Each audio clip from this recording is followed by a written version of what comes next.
Here with your hobby stock champion, Atlanta Legends Raceway, Justin Eldredge won 7 out of 12 races. That number is significant for a particular reason. We'll tell you why in just a little bit. He started the race in 9th, told me in victory lane he was going to ride around a little bit, but you know how race car drivers are. You take the green, you go. Is that about right, Justin? Oh, yeah. So you were in the staging area going, just take it easy, right? Yep. I was telling myself, all week, just do what you got to do, just get 7th or better, and the car just got so good, I couldn't wait. Couldn't wait no more. When did you finally say, I'm going, or was it pretty much right away? I think it was the second caution, because then I got up to the outside, because there really wasn't nothing on the bottom, because everybody's locked on the bottom. So when I got to the top, I was like, well, there's a little something up here. So Well, that's where the sportsman and mods were primarily, so it makes sense that the outside would be there. Did you know that, or did you just happen to go up there and find it? All year the outside's always worked for me, so I kind of figured that there'd be something up there. I just didn't know that it'd be that good. Okay. But So now we're up to second, and we start seeing Bubba, and you go, well, second will get me a championship, but you said no, huh? yeah, I said to myself, you know what, just let him go. Because then I saw Tyler came out after they waited for that yellow, or him to come back out and went green kind of early. But so I saw him, I'm like, you know what, I'm just going to sit and ride around. But then I saw him, I'm like, all right, well, I got to win. Now, what would you have done then if going for it and you ended up with a flat tire or a record or something? I mean, that would have been horrible. It is what it is. I mean, we had a great year, and I just couldn't ask for anything better.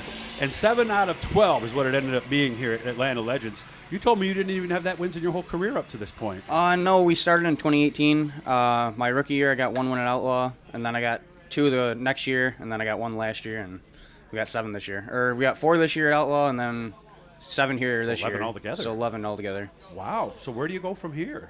We're just going to move up and kind of dabble To around which in division? this. Street stocks. Street stocks. Do you have it yet? Not yet. Do you know what to buy? We're thinking about a close car. Uh-huh. If everything goes right, we'll have one of them. Close racing supply is what he's talking about. So but not one that's close to his house. If not, we do have one that I ran a couple years ago. It's a MRC chassis. That it works pretty good, but I'd rather have something better. I think we've learned from watching that division this year, you can't just bring any street stock out and expect to do well, right? Yeah, you got Grant, you got Pangrazio, they all got close cars, and I think Krigo's got a close car. I mean, Mark does. Pangrazio's old car. Yep. Mark does good in the powder car that he runs for us, and it's just I'd rather have a close car, that way I have something to base it off of. So we won't get a chance to put that on the track this year? Probably not. Probably not. Okay. What are we doing the rest of the year now? Because there is still some races.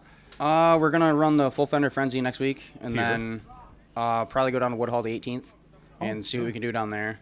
That and do it? then we might go to Outlaw. I'm Okay. not too sure yet. We're still waiting on a motor for that car. A lot of divisions. I know Fulton Speedway had a meeting on Tuesday. Oh, yep. They're planning on. Were you at the meeting? No, I wasn't, but that's another one too. We're still up in the air about going to that one or not. Do you think adding another track might water it down, or do you think, because I've talked to some people up that way that said there's a lot of people who have cars that just need to drag them out and get them ready? Yeah, there's a lot of cars everywhere, and I don't know how they're going to do running against Canandaigua with the hobby stocks, but That's what I wonder too.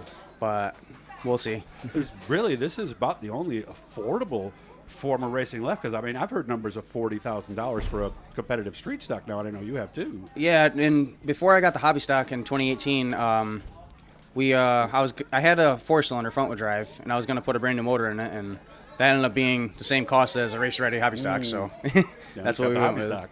And now you're rear wheel drive, someplace to go from there, right? Yep. Yeah, and then we can run a few more tracks and get a little more experience. And I've heard if you're in a front wheel drive 4-cylinder, you can pick up some bad habits that are tough to get rid of, right? Oh yeah, that's what I started out in, and it kind of helps. Yeah. But well, racing experience helps, right? But I mean, the front wheel drive, you come out of the corner and it's doing something. You just point the wheels where you want to go and hit the gas, right? Yeah, wherever you point them, that's where it goes. But good to see you, man. Congratulations on your championship and a great season.